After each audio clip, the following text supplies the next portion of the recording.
What's up, everybody? This week's episode of The Republic is brought to you by World of Tanks. If you guys have not checked out World of Tanks, just head on over to gboffer.com/tanks. Try it out. Absolutely free, 100% free, not pay to win.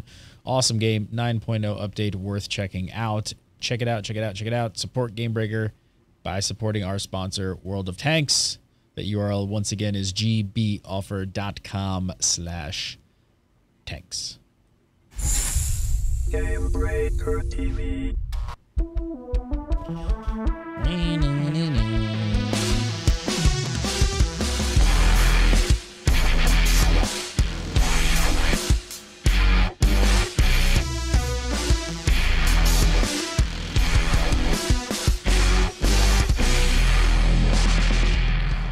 What's up, everybody? Thanks for joining us again for The Republic. We're on episode 183. It's May 24th, 2014. I'm Gary Gannon. You're watching Gamebreaker TV. Joining me, as always, Larry Everett from the hyperspacebeacon.com. Hey. And Laura Williams, the Void Minx herself. Hey, guys. Hello, hello, hello. More Republic to talk about. What we got? We got Q&A to go over this week. We got some other cool news. We got some screenshots at the casino we were all excited about last week. We're going to just check that out. Yep. Couple other things. We did spend some time on the PTS at the casino too. Oh my God, way. biggest money sink ever. You want to start with the casino? We should. You wanted to start with the casino?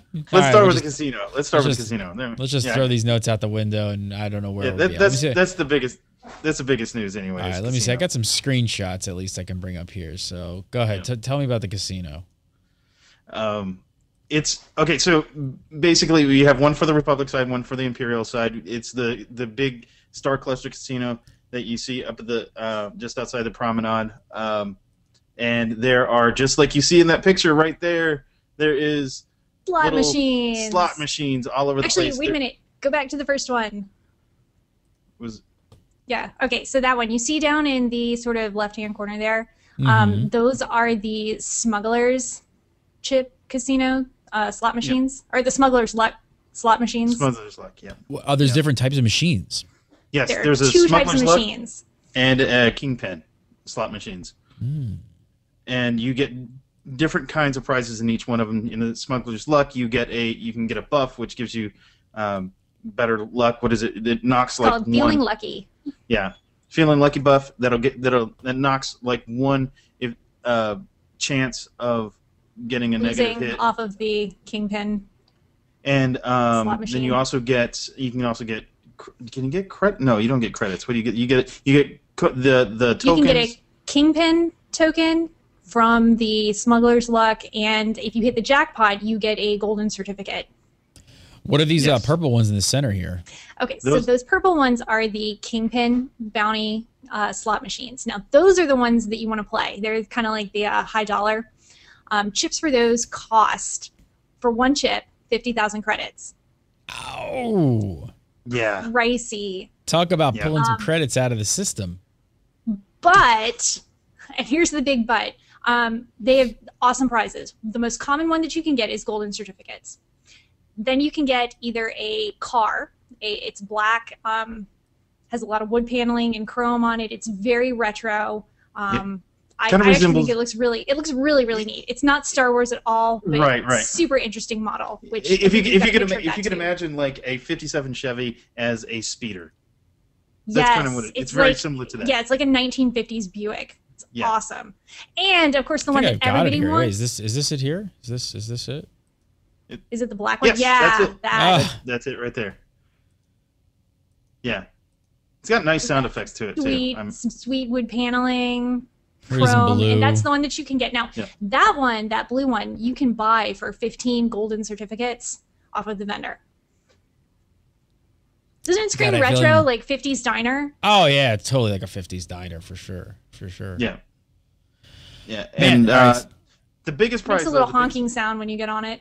The biggest prize, though, is you can get a Rancor, a rideable Rancor.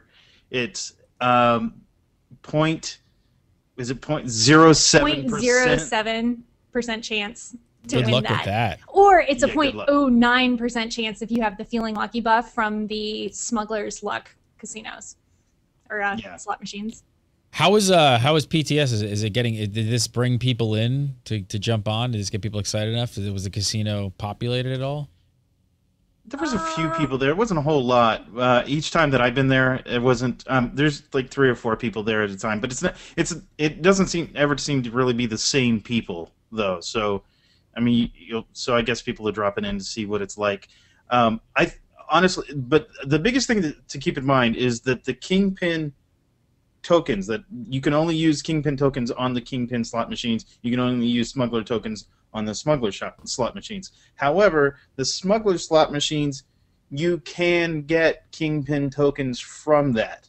And I have found personally that because I went and tried it out even today, just to see what the percentage chance was, that it is more if you have the time to do it, it is more advantageous cost-wise to buy a bunch of Smugglers tokens and use the Smuggler slot machines to win Kingpin tokens, because for 50,000 credits, which is how much one Kingpin token costs, you can get 50 Smugglers tokens, and if you use those Smugglers tokens, I never got less than 10 Kingpin tokens. I did it 4 times just to see, and I always got more than 10 Kingpin tokens per. All right, break that down once more for everybody, credits. so everybody can completely understand that. So what they want to do, because this sounds like this is like really good information that somebody should be writing down. Yeah. So all right. So one Kingpin token costs $50,000 or credits. Sorry, 50,000 credits. One Smuggler token costs. One Smuggler 1,000 tokens credits. cost 1,000. So you can get 50 Smugglers tokens for the same cost as one Kingpin token. Go spend those 50 Smugglers tokens, and you will get no less than 10 Kingpin tokens. There you go.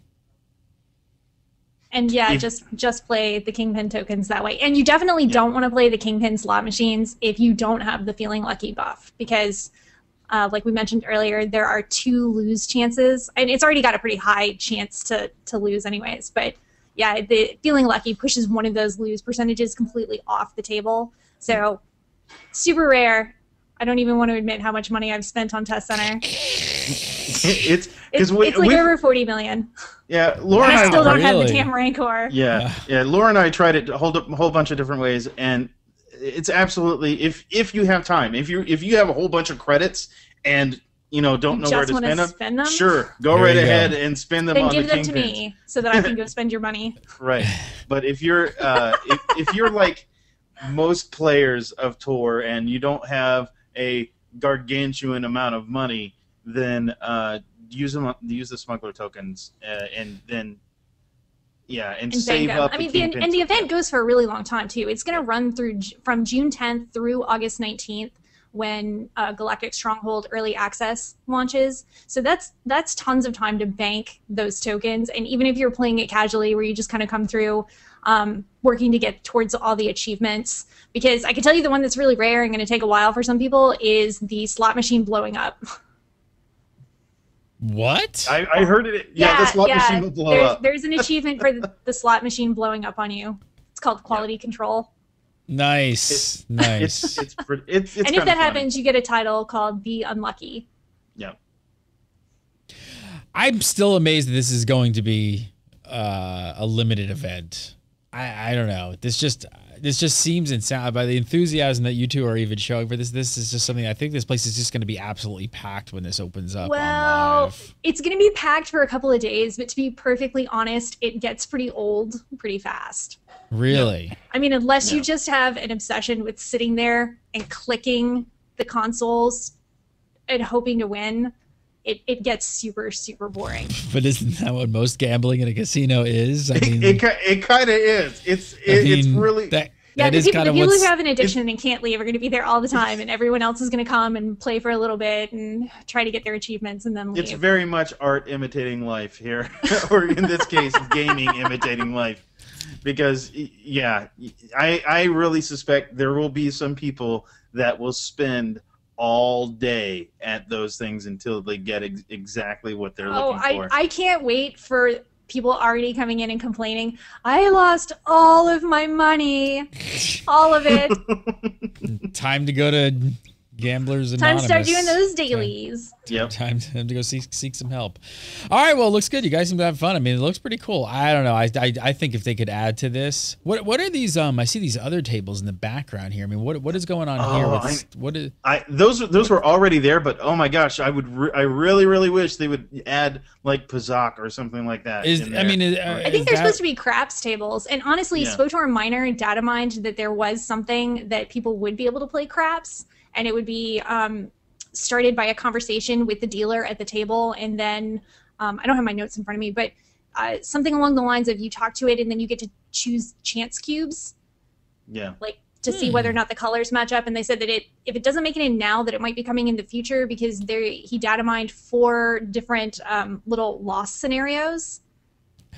And I almost wonder if that's why the limited time, this limited event is going to be go away for a while. I wonder if it's going to go away because they can't get enough built into the casino fast enough to make it like a full-fledged, like different types of games, different things to do. So if you do get bored of the slot machine, you can go over the craps table. You get bored of the craps table, you can go over something else.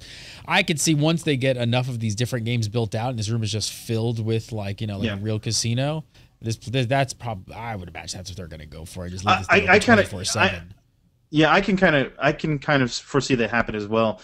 Like for instance, this slot machine thing takes off really well, and people seem to enjoy it. They're like, oh well, this could work, and why don't we open up a craps table, and then why don't we make a Pazak game? Those kinds of things, kind of adding on to it each time the event comes out. I can absolutely see something like that. So if you want that kind of thing, if you want this kind of thing in Tor.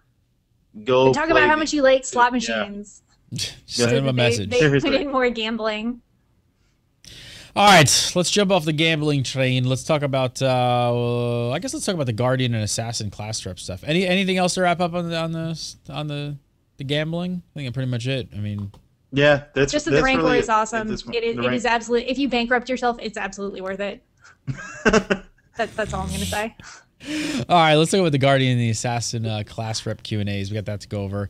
They were a little late on the Guardian Q&A originally. Then we missed a week, and there's some big news came up, and we never covered it. So same thing happened with the Assassin. So let's just kind of jump into it. All right, first up, the Guardian class rep. This guy seriously wrote like a novel. This is ridiculous. 3 questions. Oh my 3 God, questions. yes, he did. 1,300 words. Seriously, dude? Really? 1,300? And there was no question. It was 1,300 words and no actual question. No question mark, at least. So it was, yeah. Not a single question. 1,300 words, not a single question. Who is this class rep? Why is he class rep? Do we know? I don't remember. Who is it? It is, I forget who it is, too, off the top of my head. But yeah, I don't know. What is this like? What is this about? Like BioWare had to like hide the questions behind spoiler tags? They did. Well, it was so long that Eric Muska was like, "Well, in order to preserve people's eyes so that they're not bleeding trying to read all of this, we're gonna just condense it down to a question. And if you want to read the entire paragraph that went along with it, you can." Here, okay, yeah. All right. So I'm not gonna lie, I just kind of skimmed over it. I got bored halfway through it. And thank God for this show. Here we go. First question. Summed up. Would the developers consider improving Guardian survivability by giving focus, an oh shit button, or by making Guardian Leap easier to use under pressure? So, how did BioWare respond? I kind of laughed at the response here. Did we get a response? BioWare basically said, actually, we think you're too survivable, and we're going to nerf you. Oh, right, good. Hurt me right in the feels. It was like reading that Orbital Strike was getting nerfed all over again. I was like, ow, dude, really? It hurts. Ask a question. It hurts my soul. Lol, no. Yeah. I see. Here's the thing. I do agree with BioWare in saying that they are probably they're a very survivable class, especially in a PvP setting. The two of the tank spec and the vengeance spec, both on. I'm sorry if I'm saying the Juggernaut version because that's what I'm used to. But they're both extremely survivable. The rage spec, or which I forget, what is it on the focus spec? Focus. on the Guardian and Juggernaut is less survivable, but they said that was Yeah. intentional because Yeah, they're it's completely giving up intentional. some survivability in order to gain greater mobility, and they have greater control over players. I think I think it's just really crazy that he even questioned the survivability of this class. This is a tank class, and I mean, okay, so the Immortal spec, the tank side of it is absolutely that is survivable. And granted, there are some issues with it in PvP. It doesn't exactly work the way it's intended, at least the Immortal spec is concerned. But I know some people that are Vengeance spec and just absolutely rock PvP with their Well, Vengeance you can also spec pick up a lot of Juggernaut. defensive talents as Yeah, well, and exactly. The change, really survivable. the potential leap change though does sound kind of cool though. It does. Well, I thought it was interesting that they basically said it's not an escape tool, which is what you're trying to use it as and improve it as. It's actually supposed to be a defensive tool to help your allies survive. Yeah. Really? Well, at least that's the way they designed it. But people have been using it effectively.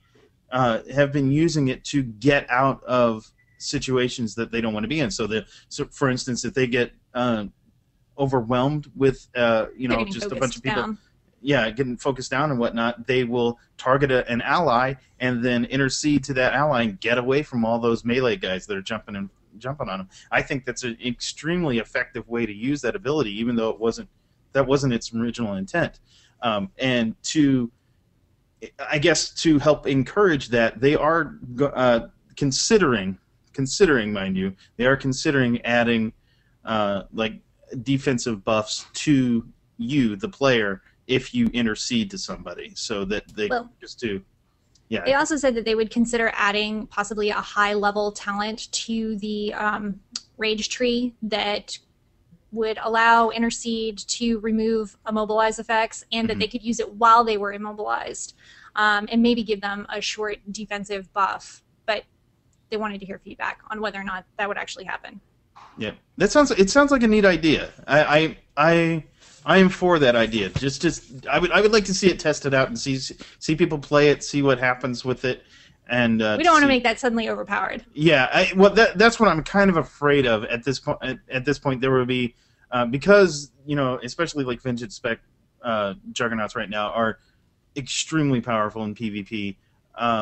I wouldn't want to see them be overpowered by something like that. However, that being said, I do think it is a very cool ability, and I would, at very least, maybe a Rage Tree should get something like that. All right, next question. Summed up. Of course.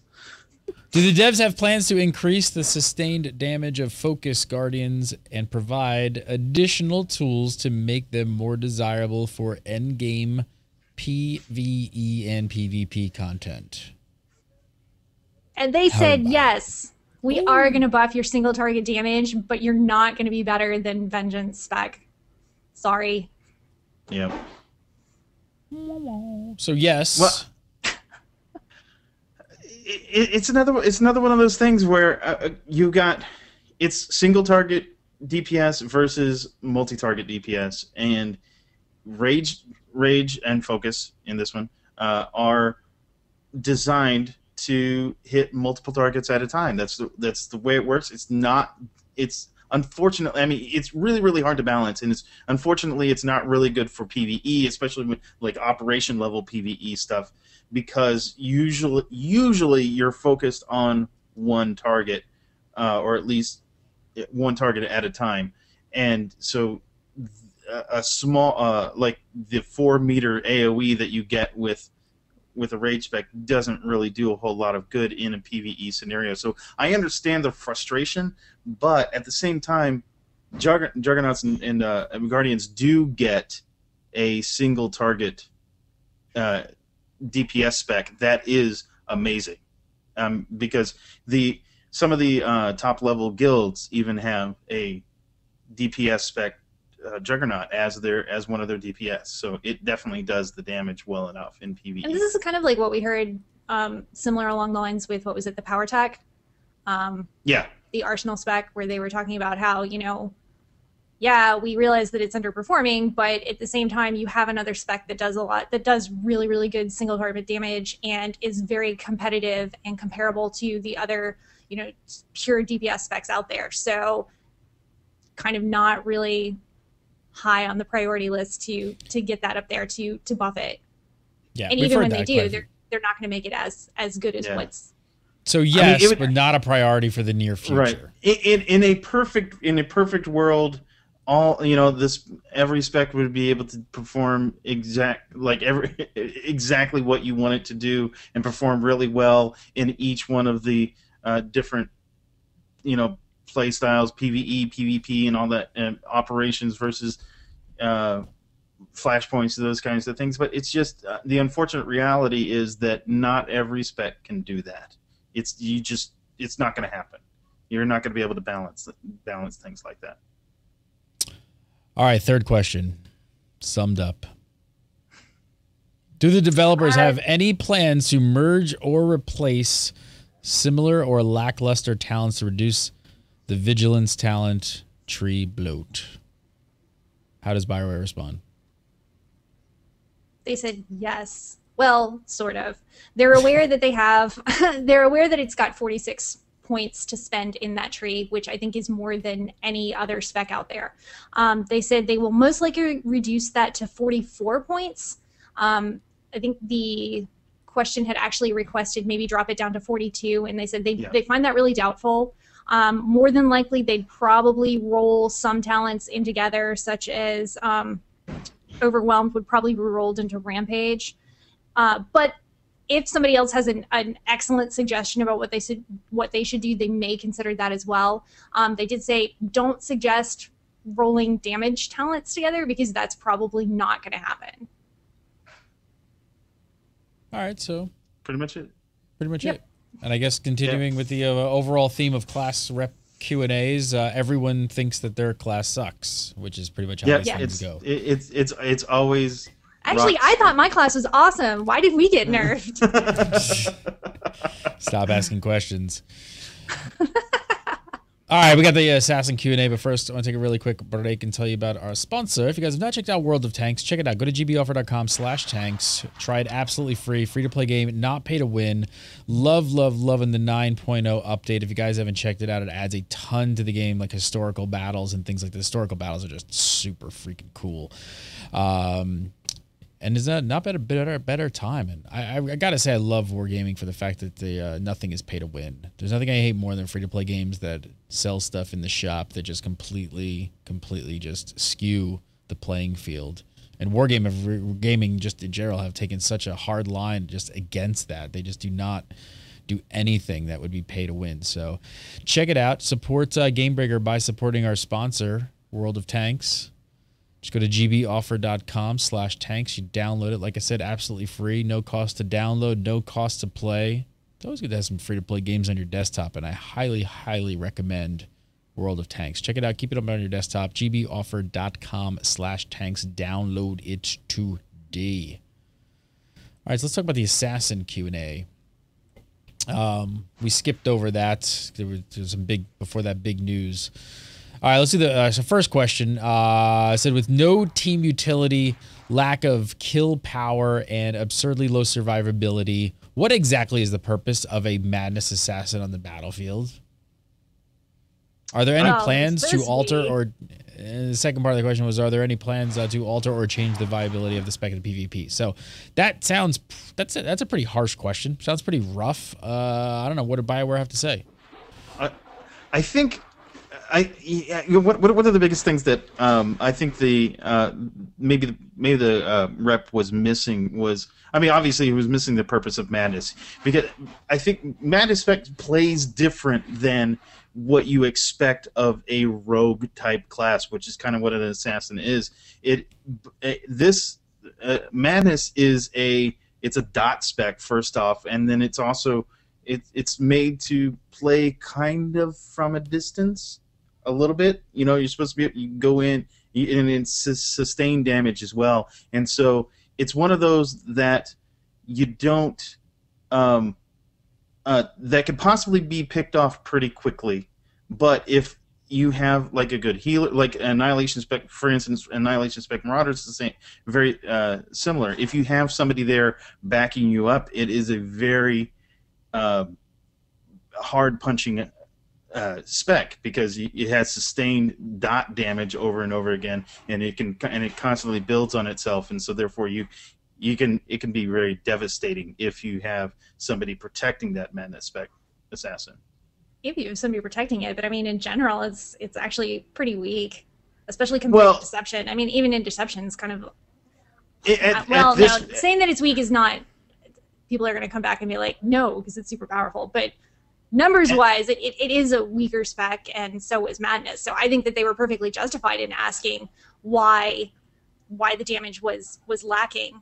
I think it's because there's a difference between what is out there now and what's on 2.8, right? Because they got huge improvements. Exactly. Which is going to make them very scary. Right, exactly, and that's what I mean. I think that that's the biggest thing to keep in mind here is, yes, they are weaker currently on the live servers, and I absolutely understand, and I do think it's justified to ask if there if there was no 2.8 on the PTS right now, it would absolutely be justified to ask this. But with 2.8 on the PTS, it's clear that Madness Spec is going to be a pretty scary spec. So, is this like the first time ever that the class rep actually asks a question and BioWare pretty much says like, "Hey, we got this"? Yeah, kind of. They listed a bunch of the changes that they're doing. I think they're getting their instant whirlwind back. What's the time? I know that they're going to be getting, just generally being an assassin is going to drop the activation of whirlwind, which is their crowd control, by 1 second. And then Madness specifically will have Haunted Dreams is going to lower the activation time by half a second, 1 second per talent point spent. Yeah, I think so. I think that drops it back down to instant. I think that's 0. If I'm not mistaken, I believe you're correct. Which is amazing. Yeah. You guys have much experience with the assassin? I have. I have a couple of assassins. I don't use it very often. It's not one of my favorite specs, mostly because I'm not real fond of a rogue type spec. However, I always play, if I play an assassin, I play Madness Spec assassins. I don't use it as a tank. I don't use Deception because, again, it's a rogue kind of spec, and that's not really what I like. I like Madness. I love how one of the coolest things about the Madness spec is that Deathfield. Deathfield, but it's one of those specs that it's one of those classes that you expect to be right on top of you and doing damage to you, when in fact a Madness Spec assassin can do incredible damage to you from quite a bit of distance. Like I know it's 30 meters for Deathfield, and then your lightning is about 10 meters. So it's one of those things that can do unexpected damage to an opponent, and that's what I really, really like about it. And dots are getting large buffs. So what do you guys think? You think the patch notes look like what the class needs? You think they look pretty good? Yes. Yes. I think they look amazing. It looks really, really scary now, and I might have to bring out my Madness Spec assassin again and start playing it, because it does look extraordinarily scary, and I can't wait. All right, second question was that stated intent of all DPS classes is to perform within the 5% bracket. Question was, do you actually feel assassins are performing up to par in that design intent? Are there any plans to help us out in this area? How did BioWare respond to this? Kind of the same thing that they said in their response to the first one. We want it. Yeah, they've got it. They've got some big changes coming, and they want Nightmare group leaders to want to bring Madness assassins in their groups. So, I'm still a little bit concerned about this until I'm still a little bit concerned about this one in particular, just because you're dealing with sustained damage, And I know, like for instance, deception. I don't think deception is going to be as viable. I know. Let me put it this way: I know some people that with deception specs that are going to be able to do some incredible damage, but I'm thinking that in a PvE situation, that it's not going to. It's still not going to be optimal for most people. And I want to see before I say absolutely with that. Okay, if you got an assassin and you want to be a part of an operation, you should take Madness spec. I want to see some numbers. Except that's with kind of Madness basically what they spec. said. Yeah, well, yeah, I know. I want to see some numbers. You want to take Madness, and they said, yeah, Deception has incredible burst, and they're very effective. And while they said, yeah, they're uncompetitive when it comes to sustained DPS, you know, they do excel in PvP. And they said, really, at this time, there's no plans to increase Deception's DPS. And they may consider it in the future, but that would require them to sort of diminish some of the bursts that they have right now. So it could be down the road. I guess it's going to depend on how much people complain. Do you guys think the Deception Assassins need some love as well? For sustained DPS, probably. Yeah. It depends on your usage. It's not really. See, this is one of those situations you run into similar situations in just about every single MMO that's out there when you have a rogue type class, is that you're usually really, really good at PvP, but when you try to take that same class and put it in a PvE setting, you lose either some the DPS or whatever it's really good at in PvP, it kind of sucks at in PvE. So it's one of those situations again. And yeah, I would like to see some. That would be great. I think it'd be really cool to be able to bring some Deception spec assassins in and put it in an operation or whatever. But I don't honestly see it happening anytime soon, because another one of those things, you've got another class that's going to be able to do PvE stuff really well, or another advanced class. You've got another spec basically that we're going to buff to be able to do PvE, and this is the spec that we're basically saying is your PvP spec. Yep. What do you guys think of the last question here? Is it even worth covering? Kind of a softball. Oh, the phase walk? Well, they basically said, well, we've got some changes coming to it, but we can't tell you about it.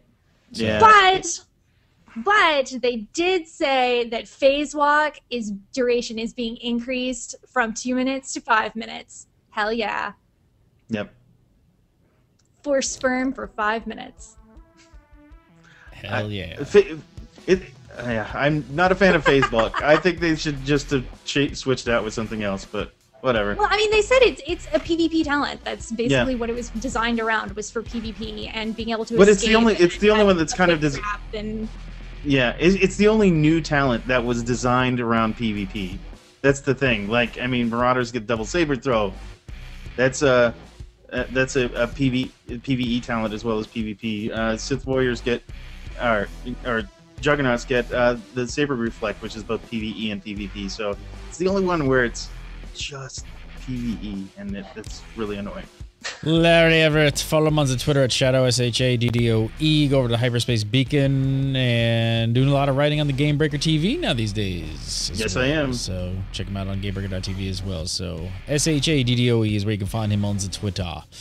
Laura Williams, follow her on Twitter, VoidMinx, VOIDMYNX, and of course right here on The Republic every week, which we are doing live on Saturdays for the next few weeks at some random times. It's around 3 to 4 PST-ish, whenever we can sort of fit it in. A few weeks, we're a little bit crazy. We'll be back to normal once everything settles down. So follow Laura. You can follow me, Gary, again, and follow Gamebreaker TV, and we'll see you next week for some more Republics. Have a great week, guys. See ya.